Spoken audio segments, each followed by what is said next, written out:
Awaluddin ma'rifatullah. Awalu ma'rifatillah ma'rifatun nabi.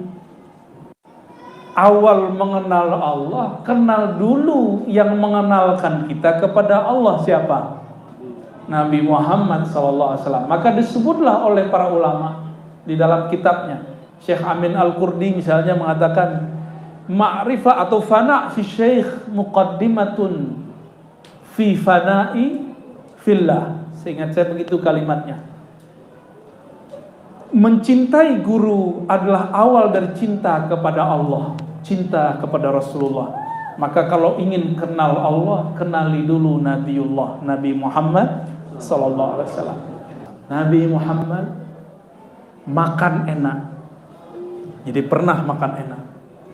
Sedang makan begitu, Nabi tidak hanya ngajar di atas mimbar. Lagi duduk-duduk, Nabi ngomong tentang apa yang akan terjadi tentang masa depan, dan beliau bercerita tentang dirinya. Itu disebut ma'rifatun Nabi, ma'rifat tentang Nabi Muhammad SAW. Sering kita dengar ma'rifatullah, benar nggak? Awaluddin ma'rifatullah. Awal agama mengenal Allah. Ini bukan hadis, ini perkataan ulama dalam kitab. Awaluddin ma'rifatullah. Awalu ma'rifatillah ma'rifatun nabi. Awal mengenal Allah, kenal dulu yang mengenalkan kita kepada Allah siapa? Nabi Muhammad SAW. Maka disebutlah oleh para ulama di dalam kitabnya.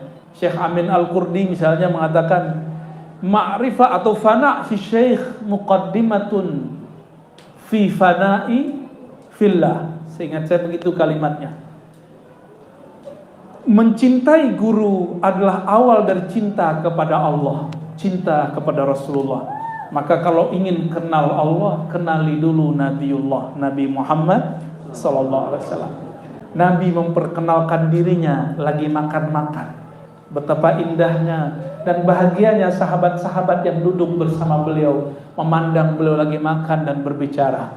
Beliau berkata, "Ana sayyidu waladi Adam yaumal qiyamah." Wahai sahabat-sahabatku. Nabi ngomong begitu, semuanya perhatiin. Ada yang berhenti makan, ada yang lagi ngunyah, gak sadar dia ngunyah beberapa kali. Memandang Nabi dan mendengar Nabi. Abu Bakar gambar ini cuma menatap begini, menatap makanannya. Entah dia yang menatap makanan, entah makanan yang menatap dia. Nggak berani sentuh, karena lagi dengerin Nabi ngomong, "Ana sayyidu waladi Adam." Dalam ilmu psikologi pendidikan, ternyata ngajar itu nggak mesti di kelas, bisa lagi bermain. Ya, saya punya teman namanya Ustadz Abdul Latif. Dia punya metode menghafal Quran tanpa menghafal, disebut metode hatam. Bapaknya dulu, babehnya orang Betawi. Dulu anak-anaknya kalau main, zaman dulu belum ada MP3. Tahun-tahun 80-90, kalau anak-anaknya lagi main layang-layang, itu dibawa tip besar, di setel Quran. Terus diulang-ulang. Maju, mundur, maju. Amma yatasaalun. Ntar diulang lagi. Begitu sampai berapa kali. Anak-anaknya lagi tarik ulur. Pulang-pulang ngigaunya amma yatasaalun. Hafal sembari bermain. Kenapa? Kalau orang happy, apapun yang terdengar itu masuk jadi hafal. Maka anak-anak ibu ada yang di pesantren, jangan dikencengin terus. Kamu harus jadi orang soleh. Malu sama papa mama, jangan begitu. Biasa aja. Bikin dia enjoy, se-enjoy-enjoynya. Senyaman-nyamannya dia di pesantren, senyaman-nyamannya dia di sekolah. Mau di sekolah, mau kuliah, maka ilmunya masuk. Sahabat lagi senang makan, dimasukkanlah satu ilmu ma'rifatun Nabi. Masuk ke alam bawah sadar mereka tanpa mereka perlu berpikir banyak. Kita kenapa sulit menerima ilmu? Karena kita suka membawanya ke pikiran. Coba langsung ke dalam kolbu. Kalau orang lagi makan, sempat mikir gak? Enggak, di saat itulah kolbunya kebuka. Maka Imam Sya'rani ngambil dari hadis ini, mengatakan kalau mau ngajar anak, ajak anak makan, ajak anak seneng-seneng, baru ngomong, pasti masuk ilmu ke dalamnya.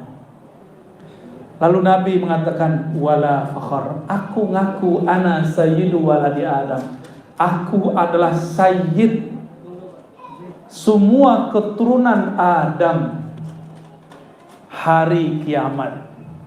Wala fakhar, tapi bukan sombong.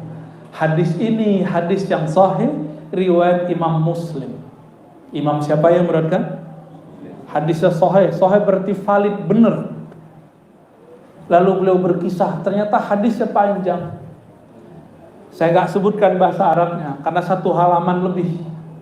Kata beliau, nanti di hari kiamat semua makhluk berkumpul. Jadi ternyata kalau kita mati, masalah belum selesai. Jadi jangan pernah ada yang bunuh diri. Panjang nanti masalahnya. Orang mati bener aja masih panjang masalahnya. Gimana mati nggak bener? Ya. Semua orang nanti yang dibangkitkan dari kubur itu menyaksikan yang pertama yang sudah bangkit baginda Nabi Muhammad SAW. Apa kata beliau? Ana awwalu man tunshaq anhul qabr. Aku yang pertama dibangkitkan dari kubur. Berarti beliau ini siapa itu? Lalu beliau mengatakan, di saat semua orang sibuk mencari backingan pada hari kiamat, tapi nanti di hari kiamat atasannya cuma satu, Rasulullah SAW. Para nabi semuanya tunduk, tapi manusia tidak tahu karena tidak mengerti ma'rifatun nabi. Yang nanti tenang cuma umat Nabi Muhammad. Yang mengenal ma'rifatun nabi, dia nggak kelusak-kelusuk. Tapi di sudut sana berkumpul semua makhluk. Apa kata mereka? Kita ini umat Nabi Adam, yang satu lagi kami umat Nabi Nuh. Semua mengenalkan diri. Siapa yang bisa bantu kita? Berdebatlah mereka. Muncullah kalam dari yang paling tua. Saya ini paling tua. Kira-kira begitu. Nabi kita yang paling tua siapa? Nabi Adam. Yaudah ke Nabi Adam aja yuk. Maka semua mengatakan, baik Tuan Guru, karena engkau yang paling tua, kami ngikut engkau. Datanglah semuanya ke Nabi Adam. Nabi Adam entah di mana. Dan ini lama sekali, mencarinya lama. Mumpung masih di dunia, walaupun beda kota, cari guru. Ya, ini kan enak nih datangin guru, ya enggak?